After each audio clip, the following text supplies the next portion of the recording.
Oh, I'm sorry. Did I break your concentration? Somewhere between science and superstition.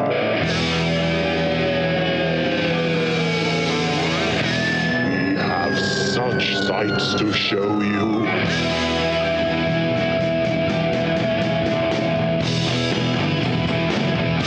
Strange Eons. Strange Eons Radio is on the air. That's Eric over there. Hello. That's Vanessa over there. Hey, everybody. Hey. Vanessa's been smoking this morning. We're trying to do a fun radio voice. Morning to you all. Top of the morning. Oh, boy. All right, let's start this How's over. your commute? There's a couch on I-5.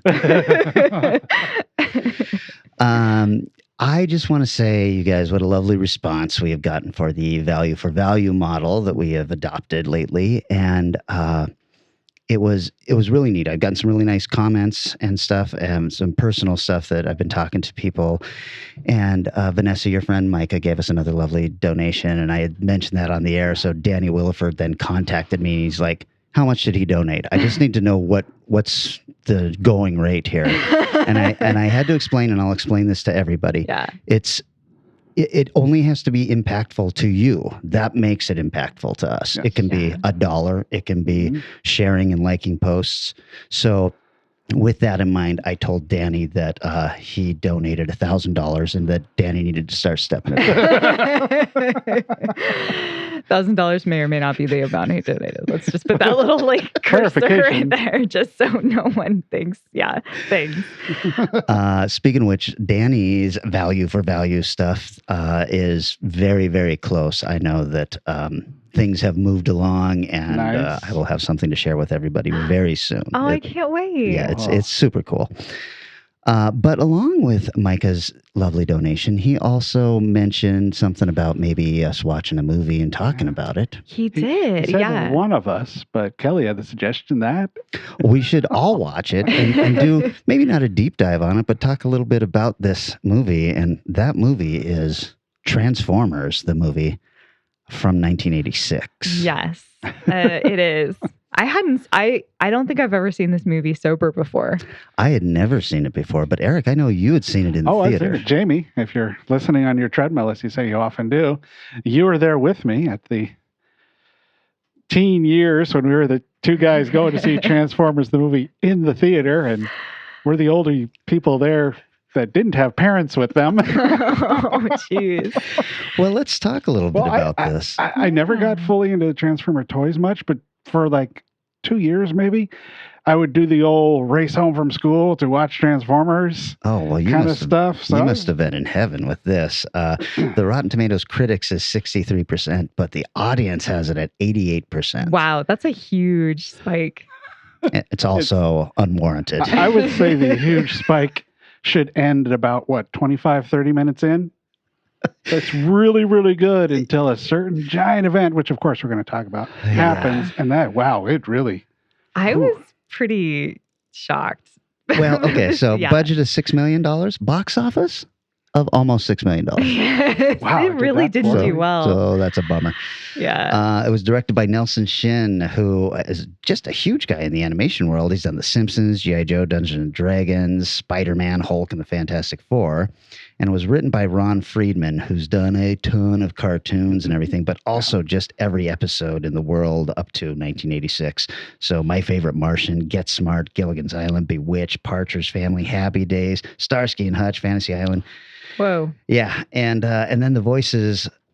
I'm not going to go through all the Voice voices, Oh my God, but it's incredible. It's crazy. Like, I was watching going, wait, that sounds familiar. Oh my God, it's like the chauffeur from Heart to Heart. I'm like, why is he here?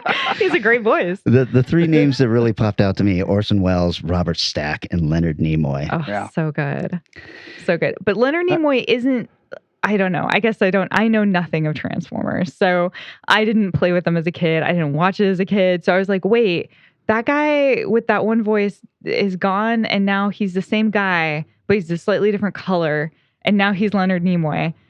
Okay. Yeah. So Megatron when he got becomes promoted or Galvatron. whatever. Right. And Megatron is not Leonard Nimoy, but Galvatron is. It was very weird. Sure. I'll go with that. One more credit thing before we bounce off of that. Sure. Nerd film moment here. Very weird one. I'm watching this opening credits going, Jesus, it sounds like the music from like Rocky 3 or 4. Oh, yeah. So I popped it in and looked it up, and the guy's only done like 20 movies or less. But yep, it was the composer for, I don't know, Rocky 4. Wow. Yes. That opening credit sounds just like, there are other moments, but that opening is like, Yeah. my training montage. Who are the guys who do the Love Shack song? The B-52s. Yeah, near the end, there's a song that sounds super B-52, but bad, like real bad. Well, I think we make an argument that a lot of the music in this is real bad. Yeah. I don't know. It's pretty rocking. Rocking So to some tunes. this was I should like Transformers. I was just a little too old by the time they came out, which is funny because now my house is just full of toys as I've gotten older. But it started out as Microman in Japan, and Microman, the early Microman stuff became the Micronauts, which is my favorite toy thing. Yeah. And then as Microman in Japan continued to evolve, they became a different thing where it had figures that could transform into cars and stuff like that. And then Hasbro, I believe it was, bought that and brought it over here and turned them into Transformers. So The Toys That Made Us Docs on Netflix has a really good episode on Transformers and what happened with them. I was working KB Toys at the time, but by the time I was working there, they were on the decline. Like if Transformer movies had come out 3 or 4 years earlier, you could probably put at least 1 0 behind that box office. Because when it dropped like a stone as far as popularity goes. yeah, well, this movie takes place in the distant future, you guys, the year 2005. Oh my God, 2005. That's right. I was definitely in college, I guess. So It opens with an amazing scene of Unicron, the killer planet, floating in and destroying this other planet of Transformers, I guess they are. yeah. And I was like, what the fuck? How have I missed this gem? It was like right out of the movie Heavy Metal or something. It was insane. Yeah. And it's like crunching and things are trying to escape and they can't. I was like, this is a kid's movie? Yeah. Jesus. It's pretty brutal. I was loving Starts it. off really violently for And- robots. And then it just turns into an 84-minute action scene after that. Yeah. Yeah. It was hard to keep up with what was going. I had to write a lot of notes to like keep myself understanding what was happening in the plot at that point because I was just like, what? Really garbage. Well, the elephant in the room, the music of the wonderful "You've Got the Touch." Yes. By Stan Bush. That's right. When I heard that, I was like, is this Survivor? oh, geez, yeah. Because it sounded so much Yes, like it does. Survivor. And then it's Stan Bush. And they like that song so much, they play it multiple times in the movie. Many Yep, times. yeah, they're a big hit for the show. But that's got the dramatic moment of the movie, though. Everything's going bad, and here comes Optimus Prime to save the day, and the big battle. And of course, anybody who's seen this movie knows they did one ballsy thing in this film. It's too bad it falls apart after this scene, but killing off Optimus Prime Oh my God. was just like, holy shit. It was like 25 minutes in. Yeah. I thought I knew they did it and I thought it was at the end. And I was like, we're not even halfway into the film and his graying corpse is just laying there. And I was like, whoa, you guys, did you really have to turn him gray and have his head tilt to the side like a dead being? Daddy just died. Everyone's dad just died. Yeah, it was very emotional in the theater. A lot of sniffling heard around the theater. Because nobody. What about the 8-year-olds? I get what you and Jamie would do, That's but right. how about the kids? They were inconsolable. And that does kind of lead to some of my issues with it. There was plenty of things I really liked about this movie, but the fact that he dies, but then whoever Maximum Overdrive or whoever Rodimus Prime, Hot Rod. Not Hot Rod. The Magnus Magnet, whoever. I wrote it down somewhere. The other guy who takes over his spot and puts the gem in him. I'm only a soldier guy or whatever. Yeah. The first one. Yeah. Okay. And then I he don't remember. dies, but then they bring him back.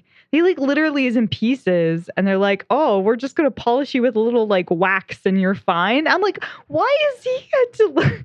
He sucks." Like, Well, why? I mean, as you watch this and you realize, okay, Megatron gets turned into Galvatron, Right. and then Prime dies, and we're introduced to Hot Rod, and then he becomes Rodimus Prime, leader of the Autobots at the end, and you start Yeah, realizing, he's pretty cool. oh, I am watching a gigantic commercial for the next set of Yes. toys. Absolutely, All absolutely. the new critters and characters they brought out, like the weird junk The guys. Junkatrons or what Yeah. they were. Yeah. From what I was reading, it sounded like Hasbro didn't realize the emotional connection people had to these figures, and they were like, "Oh, we're just going to start a new line. This will be fun. Let's just go ahead and get rid of the crappy toys and put in some new ones." Yeah.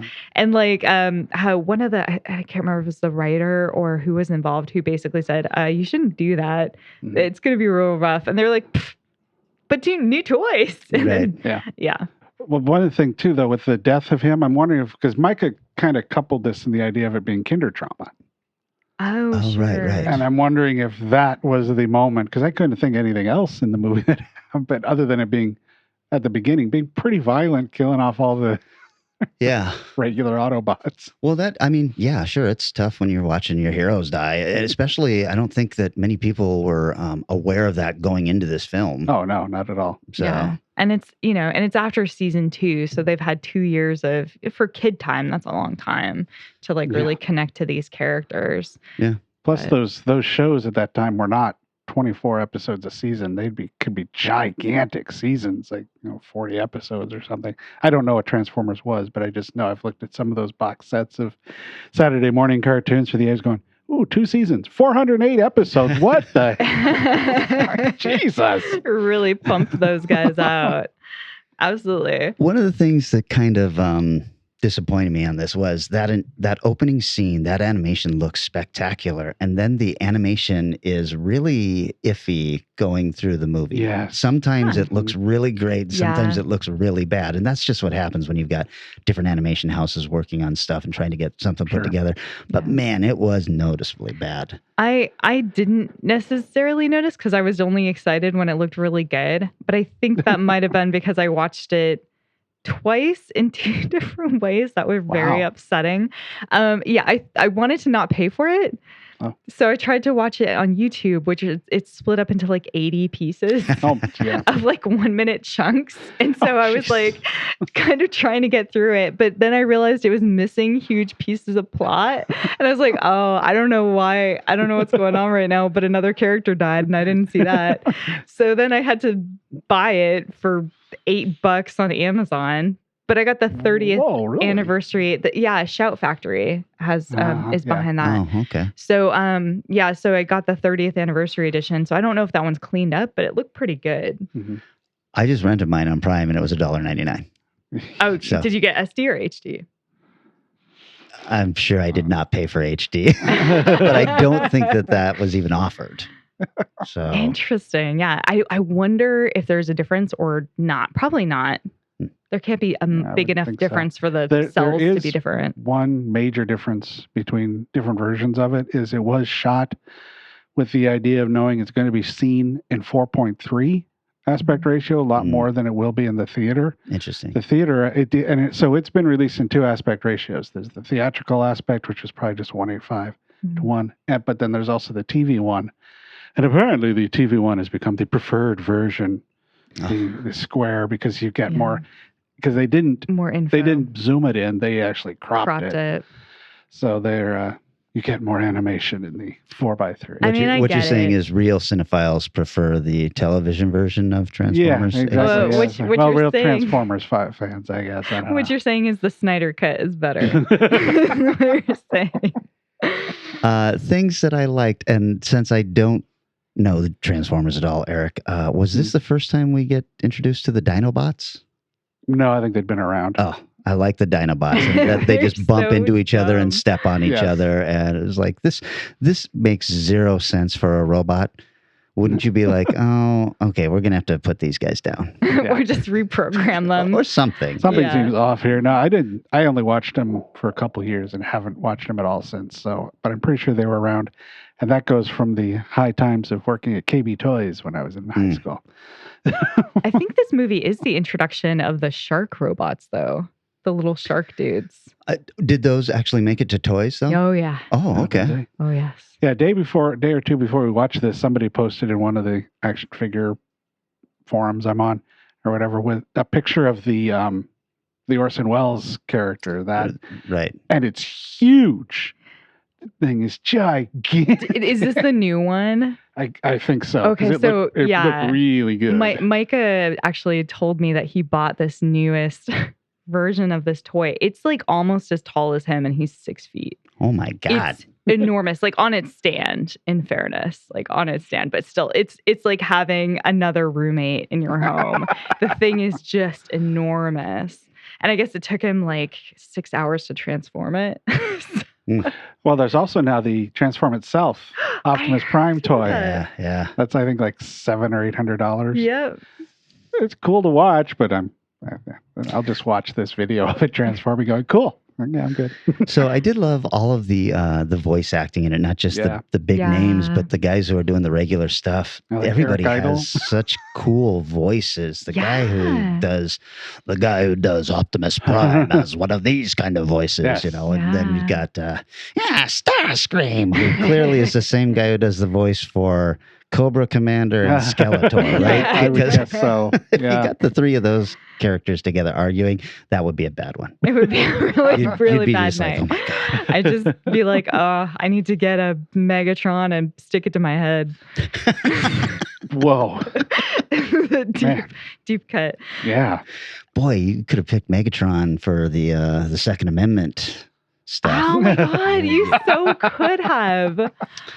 Shoot. Explain to me how Megatron is bigger than the other Transformers, but he transforms into a gun that is scaled to their hands. Yeah. It's I don't- You know what? bizarre. But the other guy who like does the mixtapes, is that Starscream? No, Like, no, come on. That's, He like his little like Sonic.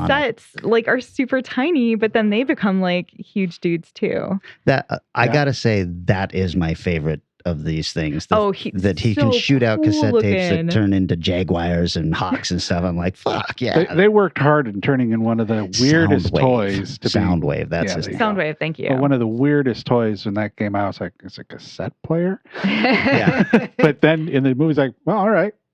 You made him kind of cool. Yeah. I was pretty shocked that Bumblebee could talk.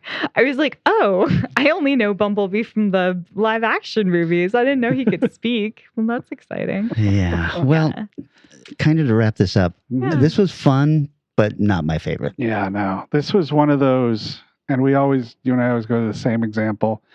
The TV show Greatest American Hero, Right. which we both loved as kids and Right. both went back to watch as adults and went, wow, our parents really loved us to watch that. Right. And this sort of had that effect on me. It's like for that first 20 some odd minutes until Optimus gets killed, it's like, well, this is about as good as I remember. Then it's like, yeah, because I completely forgot the rest of this movie. I felt the same. I was like, this is pretty elevated storytelling for a kid's movie. And then, after Optimus Prime died, it just seemed like it was this.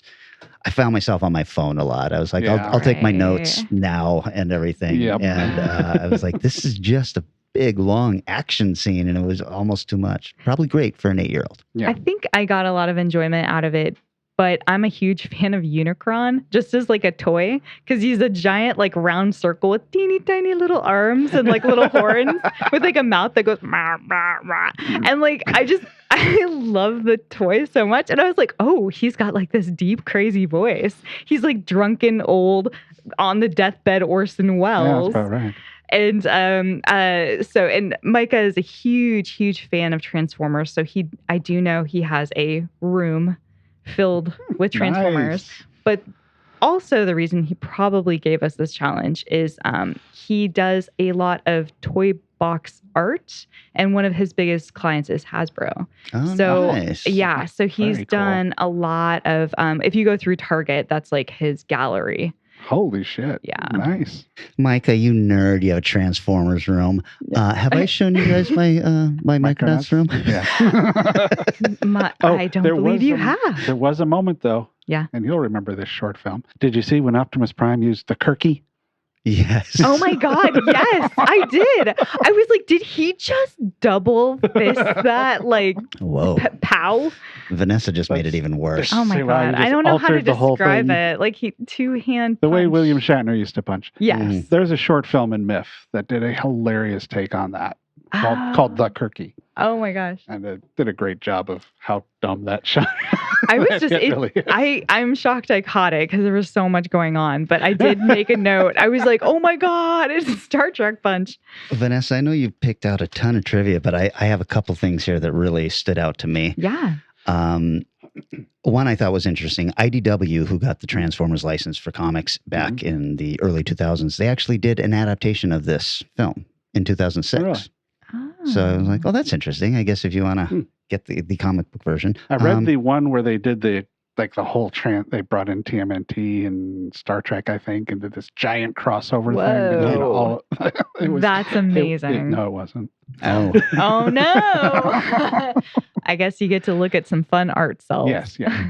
so when the credits rolled, I noticed that one of the bands was Kick-Axe, which was a band that I've always liked, actually. Mhm. But in this bit of trivia, I found that the band Kick-Axe, when it was originally released, the producers thought that the name was too threatening. And so they credited that song to Spectral General, but never told the band they were doing that. Oh, Jesus. Holy shit. Yeah. That must have been a nice moment because Did it's a bad name. Did you recognize which song they had in the movie? No. Yeah, it was very well. Everything was so generic. Yeah. Kind of. Well, this is the sort of like the sound of what's popular with the kids these days.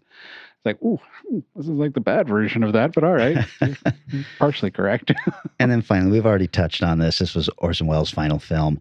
But in one interview, he was asked to describe his character in Transformers, and his response was that he was a big toy that attacks a bunch of smaller toys. Yes. Well, okay, yeah. Orson Welles, man, that guy is such a dick. And it's funny too, because when I was looking up random trivia, probably from the same place you were, I thought it was really interesting that when he initially got the role in the script, he was really enthusiastic and then expressed admiration for animated films. So that guy just like fucking flipped on a dime. He was probably like, oh, I got some money? Great. I love the animations. I'm a big fan. No, I think it'd be like, I love the That's animation. right. I was going to say, you're going to have to work on your Orson impersonation. That's more the Cobra mine is Commander very bad. voice guy. Orson, you're not playing Starscream. Oh, well, another big, huge movie came out this week, you guys. Yeah, it's true. This one with more, I guess, based on toys or not toys, had toys. There are toys involved. If you're done talking, I'll introduce the next film, which is I shouldn't be allowed to speak sometimes. GVK, Godzilla versus Kong. Whew. Would anyone like to guess what I thought of it? I know what you thought because you texted us. Not a fan. I'm pretty sure because this movie was stupid. Yeah. I will throw in with one of the things I thought was really interesting, but it's just a technical thing. I like that they managed to give, like when Kong punches Godzilla, Yeah. it's like, well, go back to what we were talking about earlier when Stallone punches Drago. I mean, Right. you can feel the impact. It feels more real punching than a lot of animated ones have before. That's just the only parts The of CGI. the CGI was really good. I had such a good time watching this film. I enjoyed it so much, and I got really invested in Kong. I was like Team Kong all the way. Oh my! I don't even know why. Like I didn't hate Godzilla in the previous two Godzilla films, but in this one I was like, fucking Kong, get him! Jesus, stand your ground. Would you say that it was all the character arcs that were going on that really made you love this movie? You're never gonna let that go. You're never gonna let that go. Back to Eric, the punching of Godzilla is one of the things that pissed me off. You got these Tomahawk missiles that these planes are firing for some reason right next to Godzilla. You can fire one of these things from a mile and a half Yeah, away and it'll go a hit its long target. ways. But these guys like to get in close and then get killed. And those missiles do nothing but Kong's punch knocks Godzilla over. Sometimes you got to go old school. You're doing something that you just absolutely cannot do with this film. You're right. You're applying logic. Yeah, that's your first mistake. They also go through the center of the earth at one point, right? And have sunshine. And have sunshine. So I was actually okay with that because they went through some kind of bizarre gravitational thing, and it was like, oh, it's almost like they're in a different dimension or something, right? Yeah, Except then Godzilla in Hong Kong blasts a hole to the center of the earth where Kong can climb out of, and there's no gravitational thing now. Well, because he's in that's true. But yeah, he's in Japan because they dug their hole so far through the earth that they got from wherever they started, which I don't remember, to Japan. And then I think Hong Kong. Thank you. And that's where Godzilla went because he got mad that there was another one of him. I thought there was like a signal or something. No, he was just pissed that he was threatened. And so he's there. Kong's existence? Yeah. Okay. Oh, no, not Kong's existence, the robot's existence. He didn't care about Kong. He was there to kill the big robot version of him. Yeah, there's all kinds of problems with this movie. I'll tell you this much. I watched this movie twice because you paid for it? Well, no, because I thought that I had missed a bunch of shit. And no. See, you doing that, you don't even know what's going on in the movie. And you liked it. I watched it twice, still could not figure out what was going on in the movie. Yeah. Because, okay, we're doing some spoiler talk here. These are real questions I have. So, are we to believe that it was like the spirit of Ghidorah that was controlling Mechagodzilla after it blew the mind of the dude who was controlling him? Or was it just his psychic ability that they somehow were able to like harness to use as basically wireless internet? So, yeah, I watched it twice to figure that out and still couldn't figure it out. Was Mechagodzilla but Bluetooth it looked cool. capable? Yeah, he was. And isn't that how they destroyed him? By like spilling water on the Bluetooth like thing? Boy, so you mean with Chekhov's whiskey flask? Yes, with Chekhov's. Yes, there you go. There was a lot of neon. That was really exciting. Boy, I just thought it was so goddamn stupid. And here's the thing. That little girl was probably the best actor in the movie, and her character was absolutely stupid and worthless. The Rebecca Hall character could have taught Kong the sign language and done all of that stuff and had some kind of connection with him that we all could have been into a little bit more. But instead, we're asked to believe that a little girl who's 5 or something has such a grasp of sign language, she can teach it to an ape, and that ape is smart enough to also grasp concepts like might and probably. Yeah. Oh, sure. And all of this stuff. And it's just like, I'd buy this better if it's an adult who's been with Kong all her life instead of the 1 year this girl would have had. I mean, they do say that she was trying to teach him sign language, but he wasn't doing anything, the adult. But like he wouldn't like respond. So she was like, well, he must not be picking this up. But then he started talking to the deaf girl. Deaf And girl. Deaf, I don't remember. And mute. Yeah. And everything. I mean, again, don't apply logic to this movie. Well, okay. What are you doing? How about this? Let's toss out the entire subplot of Millie Bobby Brown and the podcaster. And boy, you know, when you got a podcaster in a movie like this, then podcasting is now ubiquitous. Yeah. Oh, absolutely. Even my mom pronounces it right now. I keep catching my mom listening to our show, like nice. in Hi, Mom. her room, and I'm like, I don't want to hear my own voice. Please do this when I'm gone. This is very upsetting. But so you introduce this conspiracy nut, and we know he's a nut. He's washing with bleach and all of this stuff. But he's right about this one thing, and Millie Bobby Brown then is also kind of on board with him, which makes me like her less if she's a conspiracy nut. Yeah, I think the idea is she's like, no tap water, fluoride in tap water. In the atmosphere of our world right now, with all the deep, strange conspiracy going on, to make the hero of your movie, the QAnon. Like, that's a that's a stretch. Yeah, I did like her. I felt like she had more to do in this movie than the last one. I found her very irritating in the last one, Millie Bobby Brown's character. So I was like, oh, you get to kind of act, even if it's a stupid like direction. I was like, oh, she's expressing more emotions than she did last time. Yeah, but her dad could have been dead. I mean, what the hell he did nothing. Oh, I know. I don't know. I was like, did that actor put on some weight? And then we saw him like twice. Yeah, and he's damn good. Yeah, I like him in a lot of stuff He was very damn good in the good last though. one. I keep thinking back, and I'm like, I think he's damn good because he was so good in that Friday Night Lights show. Well, yeah, that's But the I'm main trying to thing think I've of ever a seen him in. movie he's been good in. I can't think of too many movies he's been in. Well, he was like at the all. dad in Super 8, and he was also pretty bland in that. I haven't seen and- Super 8. I didn't like And he was Super in 8, the last but- Godzilla, and he was pretty bland in that. Well, And I'm yeah, starting so to was think, everybody. yeah, I'm starting to think Yeah. that he just kind of fooled me. I'll disturb the horror hounds in here greatly with the trivia I'm about to drop here. He played the one character that Shonda Rhimes regrets killing off in Grey's Anatomy. He was in one episode, and he played a guy, a bomb disposal guy, and he's great in it. And she wished she'd written it to where he could have been a reoccurring character on the show because he was so good and so much fun to work with. But Hey, they can bring him back from the dead, right? I mean, come on, it's Grey's Anatomy. This show's been going on forever. Like I watched a random episode. 17 years, I think. I watched a random episode with my mom, and like one of them's in a coma and having dream states and like talking to One other of 'em. characters that have died.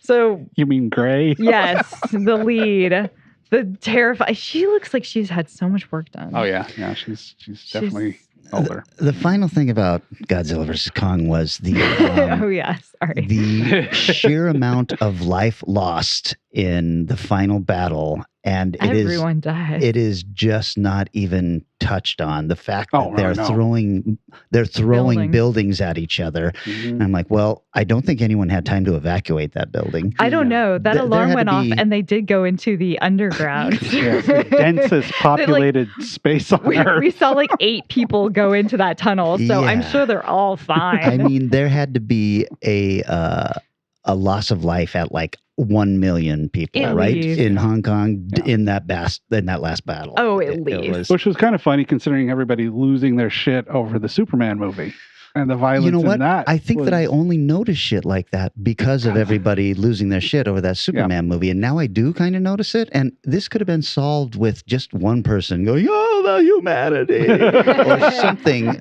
But they didn't. They were all Yeah. just, wow, look at Kong and his axe. They're all Look- just look- CGI elements look that at they me. had to move a little. Look at me turn this ship that I've been operating for about an hour or two into a defibrillator.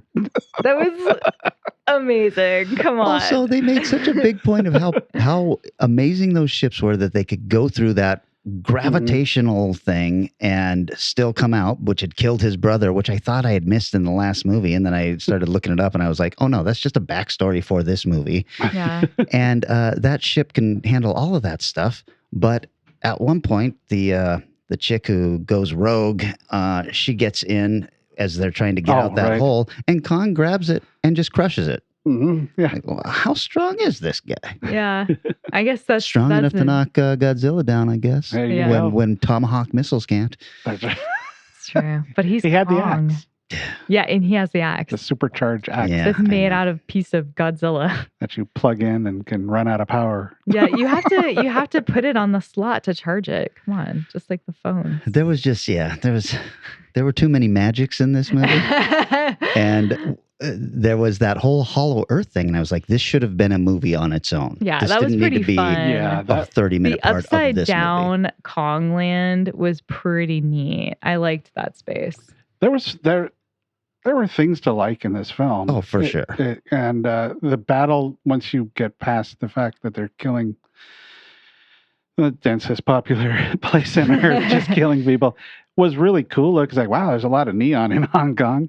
Mhm. And the fights were fun. The big animal was fun. There's a lot to like as far as sheer entertainment popcorn value. Mhm. As far as a movie, yeah, it's full of problems, man. Yeah, there is the one thing that I had a hard time letting go is why do they need Kong?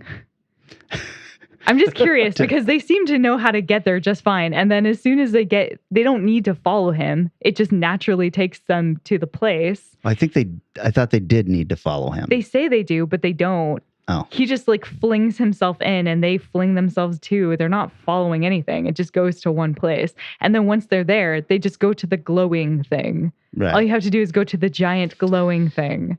Yeah, it's pretty bad.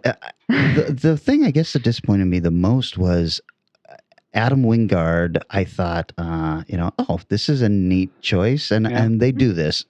They bring in these indie directors to direct these blockbuster films, and then they completely rein them in and don't allow any of their indie sensibilities to come into play. Because it would have been neat to see some of his horror sensibilities in a monster movie like this. Absolutely. I was hoping a little bit more influence, but then I thought maybe that's why it's wacky in places. Maybe the characters are like a little wacky because he was like, yeah, I'm gonna push it a little further. Not just bland, not just milk toast.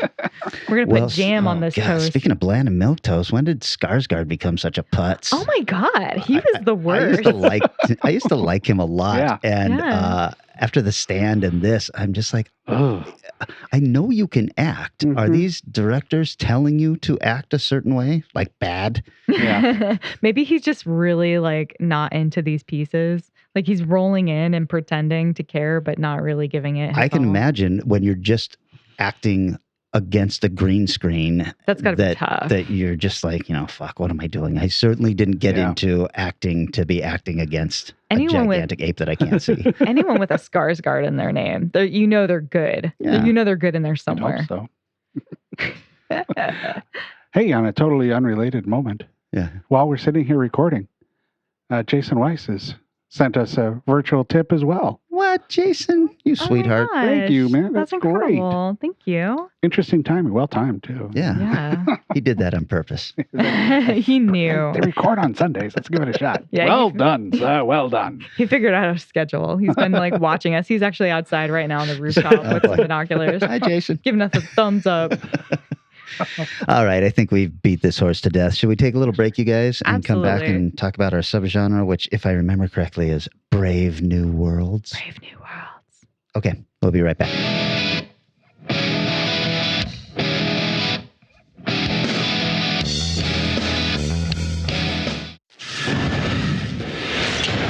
The evil Lord Vortek is planning to take over all the Lego dimensions. To defeat him, you'll need might. Oh, dear. I'm Batman. Extra might. Okay, I'm here. You'll need gigawatts. Magic. Time travel. Right on cue. Pies. You'll need teams. New teams. Awesome cars. Rebuilt awesome cars. What the? Rebuilt awesome cars. Good cops. Bad cops. Volume. Spinjitzu. Unikitty. Batarangs. Excavators. Scooby Snacks. Trident. Attitude. Proton packs. Muscles. And the greatest weapon of all. Imagination. Yay! You can use any vehicle. Build any hero. In any world.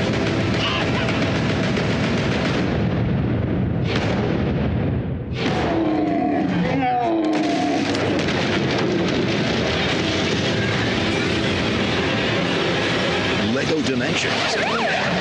You're gonna need a bigger imagination.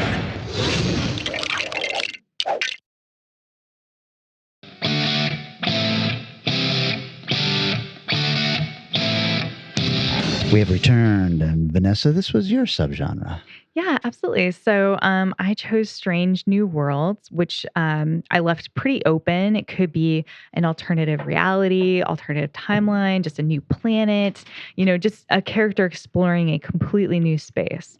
And for this, what I should have done is Annihilation, because that movie is exactly what this is, right? Like on every level.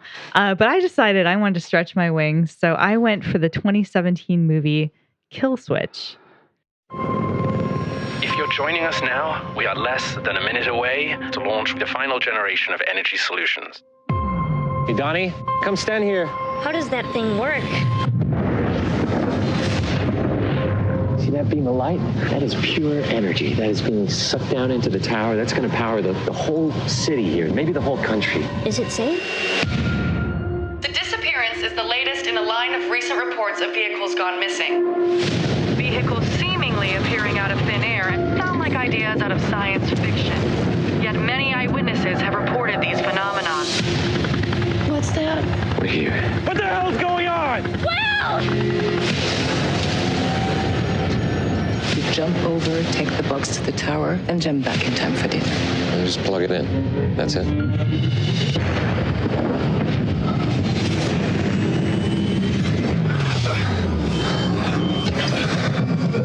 This is Will Porter. The jump was successful. Wait, what? What the hell is happening?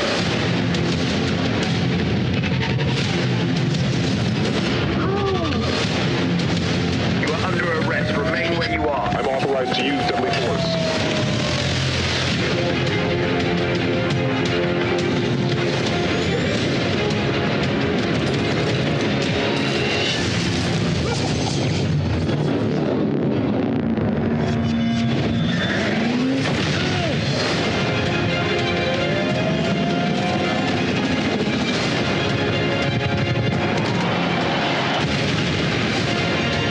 Something that could change the world.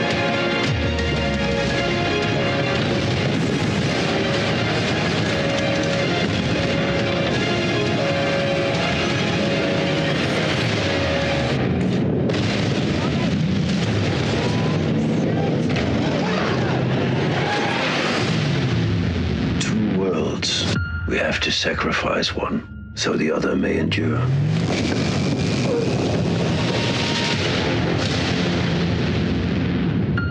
I think I recognize the poster image, but I don't think I've seen it. So the reason why you might recognize something about the poster or something about the film is it actually stars Dan Stevens, who we all know from Downton Abbey. Oh, is that how we know?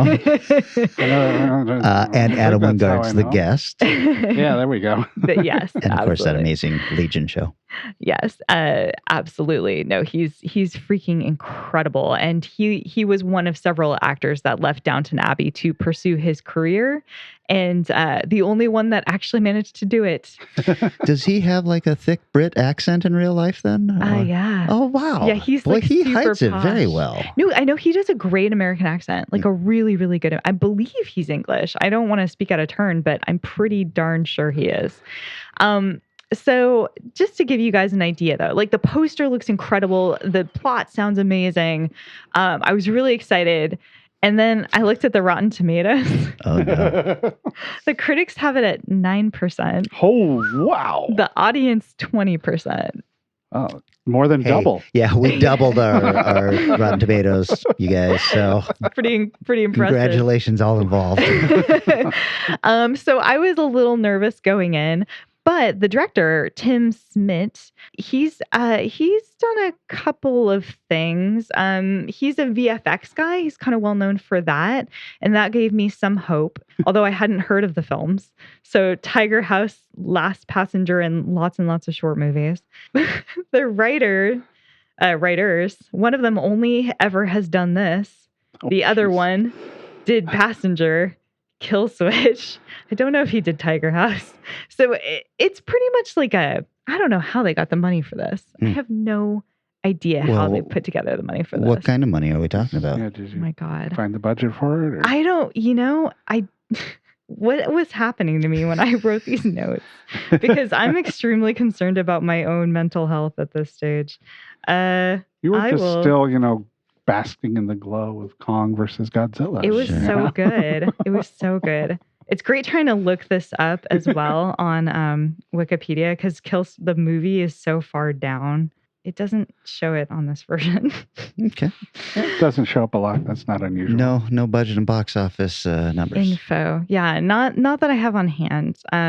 But it looks really good. I mean, it looks like many, many millions of dollars. Oh, okay. But the acting, and there are a lot of hints in it that lead you to believe that maybe a group of friends threw this together in a way that like Monsters was put together. Like Monsters, it feels like a fatty indie, exploring the jungle with a girl that I don't like, but don't like, with some really cool monster moments. And this has a very similar feel. The girl who plays Dan Stevens' sister in this is one of the worst actresses I've seen in a very long time. Wow. They just keep making her cry. And I don't mean like she actually cries. I mean, they throw like the fake tears, artificial tears at her occasionally. And I'm like, why are you crying right now? What? Why? All the way home. All the damn way home. So aside from Dan Stevens, we also have one other actor in this who's pretty well known, which is Bernice Marloney.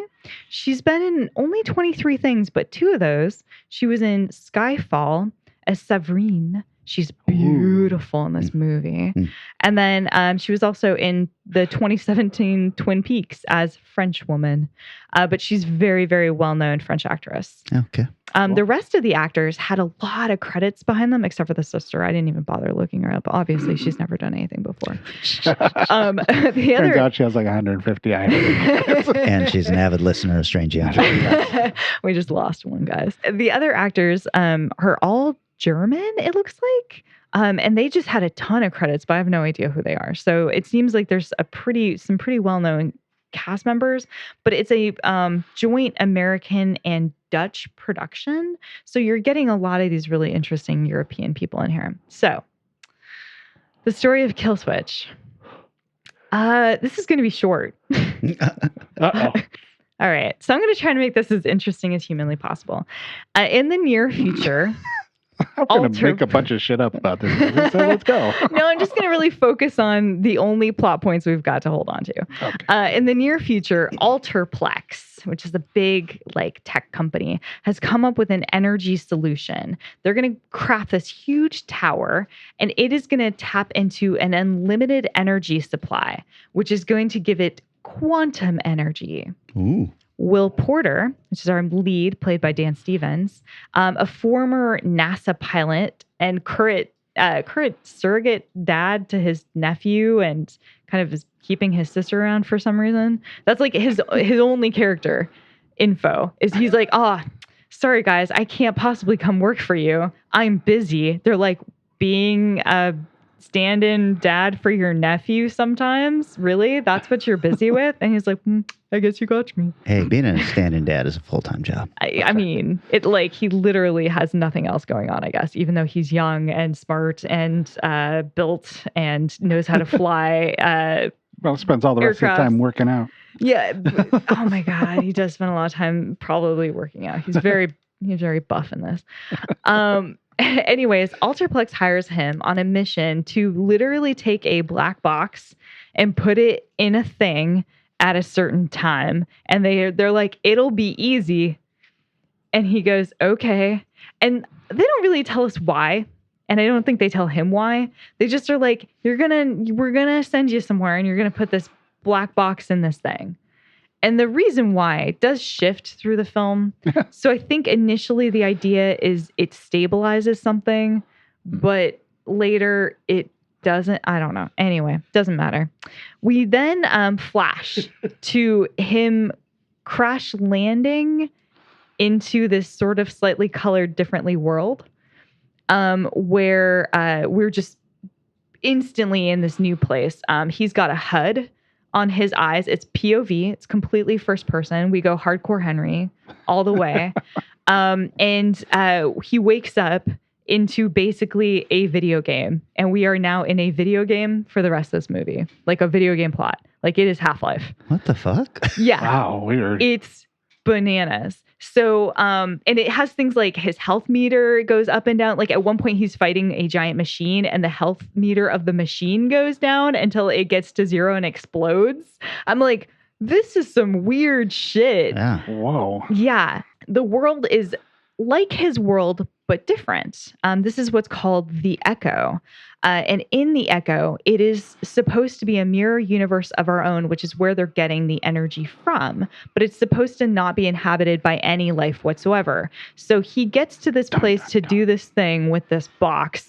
And in the Echo, there is life. In fact, there is a replication of everyone from his world over here. Uh-huh. And it's very strange because he runs into somebody he knows pretty quick. And they're like, this is impossible. Why the fuck are you here? Who are you? And he's like, dude, I'm your like friend. And the dude's like, no, you're dead. I watched you die. So some characters in this universe are dead or alive or have different trajectories than the other world. This world also has a sort of militia that's been fighting against Alterplex. Is that what I said this place is? Mm-hmm. And Alterplex has done some kind of evil and people have risen up and taken over it. And in the meantime, the sky keeps opening up and dropping things like subway trains and ships. And all kinds of just large vehicles, transport vehicles, like straight into the city. There are dead bodies everywhere. There's graffiti, like anti-Alterplex stuff everywhere. So this place is fucking crazy. And again, it's a video game. So there's a lot of missions and battles, little side quests. You get a couple side characters going on. Are there other players in the game with him, or is it all NPCs, or what's going on? It's all NPCs. So there's a lot of moments where you're wondering if you're in Ender's Game, where you're like, is this like them testing him to see if he can like actually be like the hero of this battle thing? Right. But no, it's just that they implanted some brain thing in him. And so we are watching the movie through his perspective. It's just, it's told exactly like you would have a video game story told. Okay. Yeah. Meanwhile, we keep flipping back to the past and how he got here. So, but unfortunately that story isn't much of anything. How he got here is he got the job. He moved to Amsterdam. He moved to Amsterdam with his sister and nephew, and then got into a thing and now is here. So like, I don't know why we keep going and flashing back other than they're like, but he has a connection to his nephew and his nephew was playing with this little toy. And later you're going to see Dan Stevens play with this toy and go, I'm doing the thing I'm doing for him. So now I'm going to get into some spoiler territory here. Oh, please don't.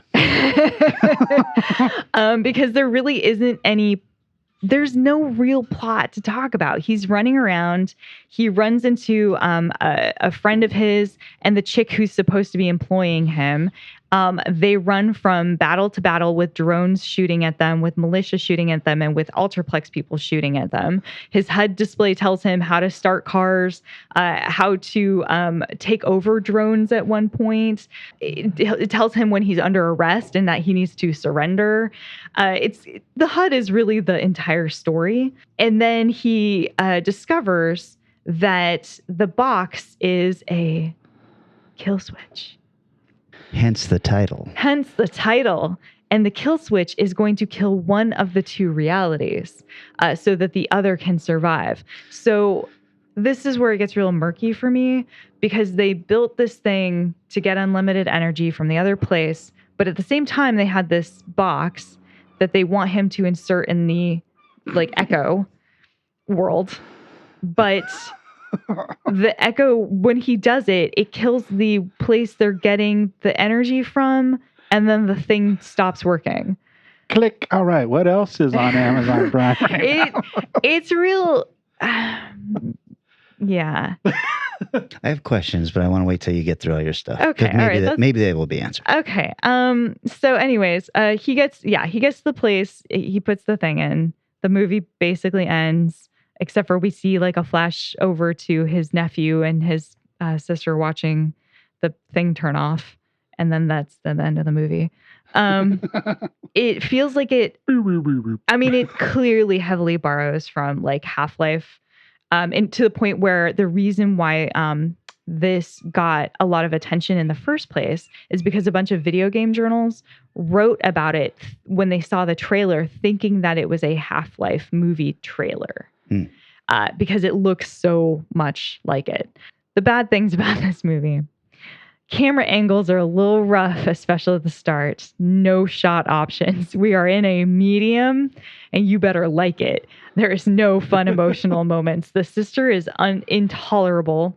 At least with the little boy, the nephew, they know he's bad, so they never let him talk, and that's like his character.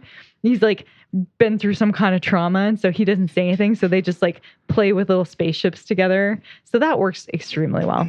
You can tell that, like I said, the edges where it's low budget. The super hot chick who is the only other actor in this, she at one point goes from wearing like an outfit with a specific makeup in a scene where she's asking to hire Dan Stevens to do the mission.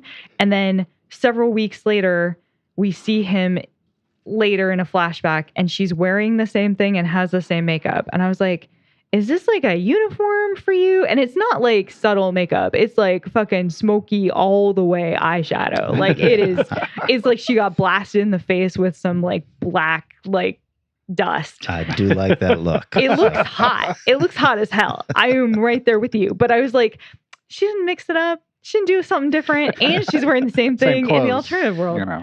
Okay. I guess like they don't pay her enough for her to wear something different. The CGI is extremely good. Really? Okay. Yeah, the CGI looks amazing because that's what the director does. Like that's his life. He's a CGI artist. The dude, the main actor, Dan Stevens, does great. He does a great job. He really puts his all in. And a lot of the other actors who are like heavy hitting German actors, they do a really good job too. For the most part, the actors that are good are good. It's really, when you watch it, you're like, man, Cloverfield and Hardcore Henry sure are really good movies to me. And Half-Life is a fun game, and I would love to play that again. I can't say I disliked it because I do play video games, and I spent a lot of time analyzing the way in which they were using tropes from video games and inserting them in. But I think if you do not play video games, you are going to hate this film. I don't know. I don't know how you would enjoy anything about it necessarily because it doesn't have a lot to provide. Other than being like, wow, I like how they use the HUD here or there, or man, that's shitty what they did with it there because it's annoying and I feel like I'm going to have a stroke. Trivia. Almost nothing. American-Dutch production. The company Alterplex Energy takes its name from Latin adjective meaning divided or double or two, which makes sense because there's two places. It's based on Tim Smith, the director's short movie, What's in the Box, which had 2.6 million views on YouTube. And this is where the gaming journals got really excited because they thought that this was a Half-Life thing coming. Are you done? I'm done. I have questions. Okay. And they weren't answered, so maybe you don't know. Okay. Is this a legitimate other dimension, or is he put into something? The way you said that he got something put in his brain and we were seeing it through his, I thought he was maybe still in our world, but seeing things differently. No. So it's the idea, from what I understand, is that a second world is created when they make this energy thing. Or at least that's what they tell him. They tell him a copy of our universe is made so that they can take energy from it. But that copy is not supposed to have any life in it. So it doesn't matter. There's like no consequences. So they create an alternative dimension to take the energy from it. And is he trying to the kill switch that he needs to switch? Yeah. If that's, let's say that's the Echo world and we're in the real world where he starts out in the movie, is he trying to end this world or the Echo world? The Echo world. He doesn't know that that's his mission. He just thinks the box is supposed to stabilize something. But he discovers through the hot chick that it actually will destroy the other world. So at one point, actually, the bad guys try to take the kill switch from him, and they want to do the opposite and come to his world to destroy it. And then... But he is there. they somehow transport him to this place. It's just he has like implants and stuff. I realize that I just don't care anymore, so I'm not going to ask any of my other questions. I was stunned that you even had one. It's like, really? You want to know more? Okay. I don't know. It's fun trying to figure out how to explain just it. Confused, that's all. How about I go next? Yeah, why don't you go next? I don't know. It was fun to find something that was I had not come across before, and it was pretty exciting to check it out. It's better than an Asylum movie. There you go. I used this subgenre to do something similar, to see a movie that I hadn't seen before. And I wish that I still hadn't seen it. Oh, no. Uh-oh. I chose from 2001, Ghosts of Mars.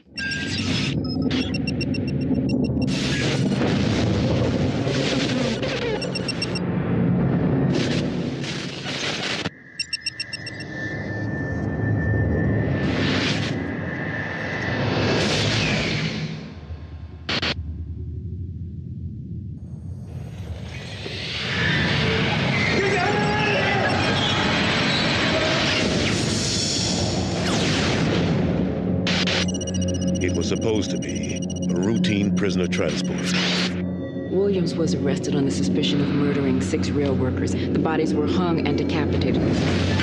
But here, a million miles from home, Hello? Anybody here? drop your weapon. I ain't going back. They're about to discover nothing is what it seems. We've got a situation there. Everybody in the mine's gone insane. What the hell is going on out there? Whatever used to live here, we woke it up. It takes us. I'm talking about a kind of possession. Something's kicking out there. We need us, and we need you. None of us is going to survive if we don't stick together. Come on. Time to stay alive.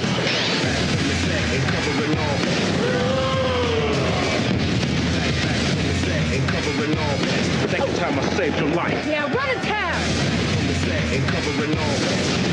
From the master of terror.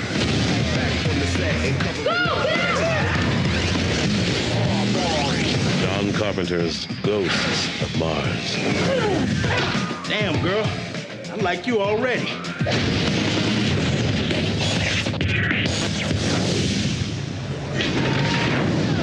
Oh, no. You hadn't seen? Oh, jeez. Oh, Kelly. Budget of $28 million, if you can believe it. Box office of $14 million worldwide. I can't believe you did this. Rotten Tomatoes critic is 21%. And the audience is right there with them at 24%. That's high. It was directed by John Carpenter, who you might know from Memoirs of an Invisible Man and The Ward. It was written by John Carpenter and Larry Sulkis. And Larry Sulkis has done a couple of short films and DVD extras. That makes sense. Yeah. Most of those DVD extras were John Carpenter films. Of course. It stars Natasha Henstridge, who you would know from the Species franchise, and just a ton of TV. I was really surprised that she does so much acting. I thought she was just kind of a model who kind of dabbled in alien movies. But it also stars Ice Cube, who you would know from Fucking the Police. And then the movies Ride Along, Barbershop, and 21 Jump Street and 22 Jump Street. Jason Statham, who you would know from In the Name of the King, a Dungeon Siege tale. When I saw this, I had no idea who that was. And, the Jason Statham thing had not occurred yet for me. Yeah. Interesting. Is he good? Not Jason Statham yet in this movie. Full head of hair. Oh, wow. He's got his accent, but none of the gravel. Okay. Do you know what I mean? Oh, yeah. And then it also stars Pam Grier, who was in Coffee and Foxy Brown, Mars Attacks, and other people that I will probably mention as I get going through here if I get bored enough. The year 2176. There you go. The Brave New World is Mars, which we are told has been 84% terraformed, allowing humans to walk on the surface without pressure suits, which seems like a fantastic way to avoid big budget effects to me. Sure does. And we meet Police Lieutenant Melanie Ballard, who's Natasha Henstridge, who is sent to a remote mining outpost to transport prisoner Snake Plissken, Oh, wait. No. It's Desolation Williams. What is the name of this guy? Yeah. And he's played very, very badly by Ice Cube. Yeah. Arriving at the mining town, Ballard and her police team. She's just part of the team. Pam Grier is the leader of the team. Her police team, which includes Statham, Pam Grier, and Clea Duvall. You remember Clea Duvall from like Carnival and a couple other things. And then a couple other red shirts that are there with them. And they find that the town is deserted. So they do a little more searching and find a few survivors barricaded in the town jail with desolation. Dun, dun, dun. The person, not the location. Right. Right. Yeah. What, you didn't get that? We learned from the survivors that the miners had discovered an underground doorway created by an ancient Martian civilization. And when the door was opened, it released the disembodied spirits of the ghosts of Mars, which then took possession of the miners. Actually, so far, so good. I'm kind of like, I can do my my horror and my sci-fi together. I'm a big fan of that stuff. The movie looks like shit, but Statham is still pretty cool. And, I'm like, okay, I'm riding on this, even though he has hair. When possessed, the miners commit horrific acts of death and destruction, along with weird self-mutilation. They scarp their faces and apparently put on bad Spirit Halloween store ghoul makeup and teeth. And then they attack our team. When Pam Grier is murdered by one of the ghosts of Mars, Ballard assumes command, and the group fights its way through the miners. Unfortunately, when you kill a possessed human, the ghost just jumps into another human, which I was like, this is pretty fucking great. I mean, this seems like an unbeatable... The following kind of thing. Yeah. But in fact, Ballard, Natasha Henstridge, she kills somebody, and the ghost jumps right into her, and you're like, oh, fuck. Somehow she is able to get the ghost out of her. Well, if you're good enough, if you have powerful enough disposition, if you ate a turkey sandwich that day. For no real reason other than the story needs her to be able to do this. Stayed at a Holiday Inn last night. She's able to break the possession. And it does allow her, though, when the spirit is in her, to find out what is going on. And what's going on is that the spirits they don't realize that they're the ghosts of Mars. And they see the humans as invaders, and that the humans will destroy all life on Mars. Invaders of Mars. They don't realize that all life on Mars has been dead already, and it is only occupied by the ghosts of Mars. Which is them. Yes. Yes. Deep, man. Deep. Yeah. So, I'm just going to wrap this up. Yeah, that's cool. They're able to break away from the ghosts and get to a very bad looking miniature of a train. And it looks like they will survive to fight another day, but no. Henstridge, she convinces the team after they have escaped that they have to go back and blow up a nuclear reactor to vaporize all of the ghosts. What? So ghosts can't handle nuclear explosion? Will they triumph, Vanessa? Who cares? Yeah, exactly. I can't remember. It is not worth watching this piece of shit to find out. I am always stunned by Carpenter, who has made literally a couple of the best horror films, I think, ever. Yeah. But man, when he misses, it is so far. It's not like, this is all right. It's just like... Well, let me pull up a little thing I didn't know about Carpenter here. Oh, okay. All right. Concerning this movie. Carpenter has stated he was intentionally trying to make a campy film. Looking back on the film and its criticism, he stated he was frustrated that most people thought the film was meant to be a serious horror movie, and feels that he should have made the film more openly comedic and in on the joke, saying, it's called Ghosts of Mars, for Christ's sake. Why would people take this movie seriously? Beautiful. I love Carpenter so much. That's very smart. Movie opens, reviews come. Oh shit! What do I say about this? John Carpenter has revealed that he had become burnt out after he made this film and made the decision of leaving Hollywood for good. It would not be until 9 years later when he made a full feature film, which was the equally shitty The Ward. Return to filmmaking. The script was originally written as a sequel to Escape from New York. Really? with the character Snake Plissken as the prisoner, but Paramount wouldn't back it because of the financial and critical failure of Escape from L.A. Oh. Plissken was therefore rewritten as Desolation Williams. Jason Statham was originally hired to play Desolation Williams, but was replaced by Ice Cube for star power. Absolutely. Good job, Paramount. There you go. In a 2006 interview, Ice Cube nominated this as the worst movie he had appeared in, which is really saying something, calling it unwatchable in many ways. A quote from him, "John Carpenter really let us down with the special effects on that one. It looked like something out of a film from 1979.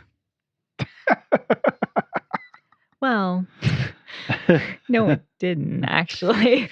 It wouldn't. It would have looked cool if it was. Special. It was Ice Cube, okay? I know. Oh, I can't believe you watched this movie. For the film's score, music producer Bruce Robb brought in famed heavy metal band Anthrax to play to picture for director John Carpenter, who had originally filmed the movie listening to Metallica. The film score is entirely original and was recorded by Robb at his Cherokee Studios in Hollywood. The film's DVD offers a bonus feature with behind-the-scenes footage in the studio with the musicians Carpenter and Robb. One last note, Cherokee Studios is where my brother's band recorded their very first album, and my brother's band is the band that plays the Strange Aeons song that the intro of our podcast. Oh my God, that's so cool. I wondered who did that because it sounds so good. It is good. They're a good band. What's the name of your brother's band? They changed names halfway through. So they were called Q5 back in the 80s. They released a couple of albums that got critically good results and sold very few copies. Open for some good bands, though. Oh, yeah. And then in the 90s, they reformed as Nightshade and put out 3 other albums. One of the albums has our song, Strange Aeons Part 1 on it. And then they have reformed as Q5 and put out another album and are recording another album. Sounds exactly like every band's story. Yeah. And they do have the classic "We're big in Europe," and they are.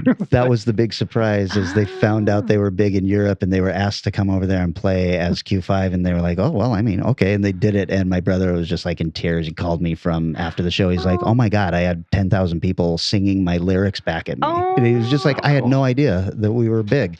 Oh my God, that's so good. That is so cool. Yes. Well, that's better than the movie. Yeah. So, I ended it on a high note. Okay. Well, as you always like to toss out, I guess I'm the winner on this one because I enjoyed the hell out of this film. Oh, good. Somebody liked their movie. So my pick was also one I had never seen. 2013 Coherence.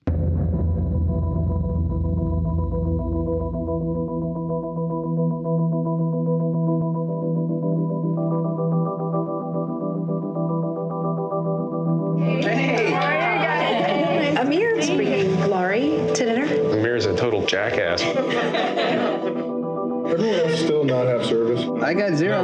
On the news, they're talking about the comet. Yeah. Wheeler's comet. After it passed, people get lost. They would end up in the wrong home. What? And they keep telling people that this can happen. The chicken tastes like tuna. It must be Miller's comet. The whole neighborhood is out of power, except for a house about 2 blocks up. Mike, is that the door locked? I'll check it. Stay away from the door. I can't stand this. I'm gonna go see what's Not going on. without Sorry, the but I'm rest of going. You see that? Oh my God. This is bad. This is really bad. What's the box? That was at the other house. Oh my God. Baby, what did you see? Hugh, what did you see? We don't even belong here. Everybody knew about this. Thought you knew. We thought you knew. Told us. Everybody knew about this except me. We have to just get through the night, okay? We are not from this house. We are visitors. I'm crossing all kinds of boundaries. I don't want to be stuck here. What is going on? Sorry.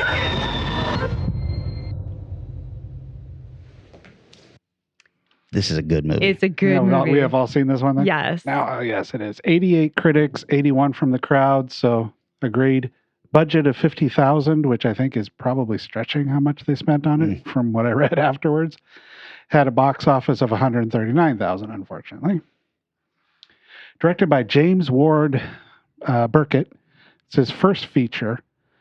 He's done a little bit more with video games where he did Rango and he was storyboard artist for several of the Pirates of the Caribbean movies, which is where he found some of the actors to be in this. He's also the writer, along with Alex Managian, he's a story by credit and writer for 13 Grey's Anatomy episodes, and also is in the movie as a character, which I'll get to. It stars Emily Baldani. It's done lots of TV. I mean, lots of TV.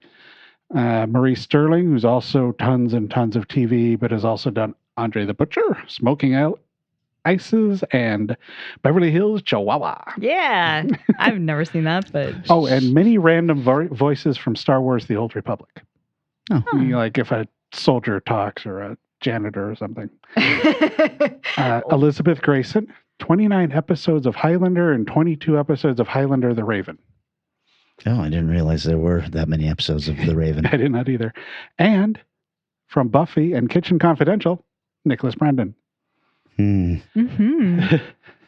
Who plays an out-of-work actor who's having a hard time with alcohol. Moving along quickly. It starts off in what I thought was a really encouraging scene. I'm kind of a big fan of Robert Altman, who we don't talk a lot on this show for obvious reasons. Sure. But what I like about him is his handling of large group of people. His scenes with multiple actors and his ability to weave the way the stories are told with 7 or 8 people in the room at the same time and never turn it into a convoluted mess is what I really like about his work. And this movie does that incredibly well right from the start. And when I first started watching it, I was like, wow, the budget's definitely showing here. Because you could see they put a light in this corner, they put a light in this corner, and they just shot stuff, which is actually exactly what they did.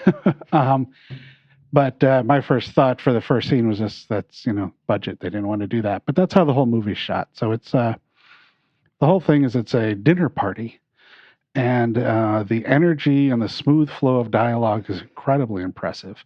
They do stuff to generate the storyline where they're kind of talking about comets and strange things that happened when comets have passed over our world in the past and how weird phenomenon often follows it or precedes it. Gee, no one has cell service. And their phone screens keep breaking. Then the power suddenly goes out except for one house a few blocks away. And then they go outside, they look up to see the comet, which apparently was a practical effect that the director will not reveal how they did. Oh. And it looks pretty good. Yeah. I just figured they got stock footage of a comet passing over. But turns out this house has a generator too, so they turn their generator on and have power. A couple of them let's go see what's happening at this other house. And they come out with a box full of photos, and the backs of them are numbered. At this point, I wrote, holy shit, this movie's good. Really, really enjoying the flow of the film. I'm going to get very cryptic here and go into trivia pretty soon because this whole movie just needs to be watched and experienced. There's a knock at the door that gives an amazingly good reveal about something strange is definitely happening. And that's with the note. The group of them get back to the house and have an amazing WTF moment. They get a book that talks about the theories of what might be going on and is fairly well explained. And they bring the Schrodinger's cat idea into it, which is also explained better than I've heard in a lot of places. Just talk about the basic idea of Schrodinger's cat. They talk a little deeper about it, which helps into the movie. There's a moment or two in the film where it drags a little bit, where it's kind of like, okay, we're trying to figure out what's going on, but we're not to a point where we want to push what's going on too quick. My last note, I'm just going to say, what the fuck's going on here? And I'll go into thoughts and trivia, which made me even more impressed with this film after I read these. But I'll just say this movie should feel deeply confusing, but it doesn't. It's very much what is going on, but it's not the frustration what is going on. Like, you're not stringing this together well. This doesn't make any sense. It is strung together incredibly well. It's incredibly smartly, I'll say outlined, because it wasn't really written. There's also some weird sound in the beginning too, which probably goes to either the version I watched or the original budget. Who knows? For reference in the way it looks, I would say, like, if you've watched The Shield or Battlestar Galactica, it's very similar in style to that, where it's not a found footage style, but it's not a lockdown camera style in any way. Apparently they shot outside one time and wanted it to look completely desolate and dark, but just down the street, somebody was shooting a Snickers commercial. So they had to work around that, and then had to work around the company coming down and knocking on their door every once in a while to let them know they're there. The movie was shot over 5 nights in a single location, which almost entirely improvised dialogue. Wow. Which ironically won the filmmaker 2 Best Screenplay awards at film festivals. Oh my God, that's so good. But yeah, that floored me when I read that. That's pretty insane. Really, really especially well done. for something it's such a complex concept for a movie, for that to still stay on the rails with improv. Yeah. It's insane. It was amazing. Well, to that point, the other co-writer was one of the actors, because for that exact reason. He was sent in sort of as a mole for the movie moving forward. They'd spent well over a year mapping out how the film would be constructed and how it put together. So the actors were not given any script, but they were each given, at the beginning of the day, either a paragraph or a page of where they were supposed to go. Mm-hmm. This is the stuff you're going to introduce, and you need to find this destination. Right. And of course, actors being actors, they all want to talk a lot, except for one of them. One of them was very uncomfortable with the improv, but she eventually got comfortable with it. But so that was one of his hardest parts at directing it, was settling them down, making sure that he'd get them to this, pull them aside, say, this is the point you need to get to, make sure you don't skew so far away. They had one point when the 2 people who went to the other house came back. Apparently there's a 45-minute segment of them arguing about letting them in after they'd come back, and the director's finally like, okay, enough. Just let him in. He did a great job in the end of making sure that all the ideas were presented and all the people were character movement. There was stuff going on, interaction between the characters, and their history was present and relevant. It wasn't just, oh, these people are uncomfortable for that, let's just have that be a thing. It's like, no, there's a reason for these things happening.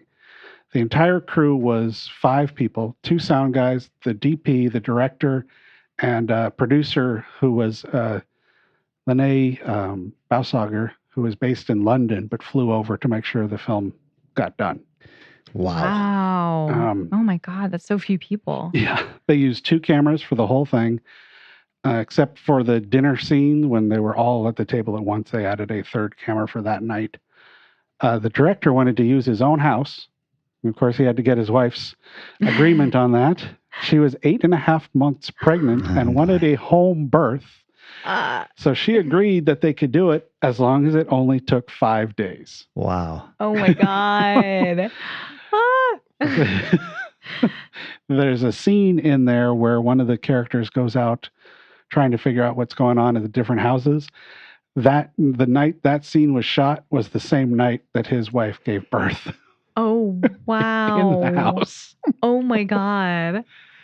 Strange little trivia thing I came across, that director says signifying something, but he is not going to tell what it is. But the movie cuts to black at 2 seconds, 3 seconds, 5 seconds, 7, 9, 19, and like 6 or 7 other times.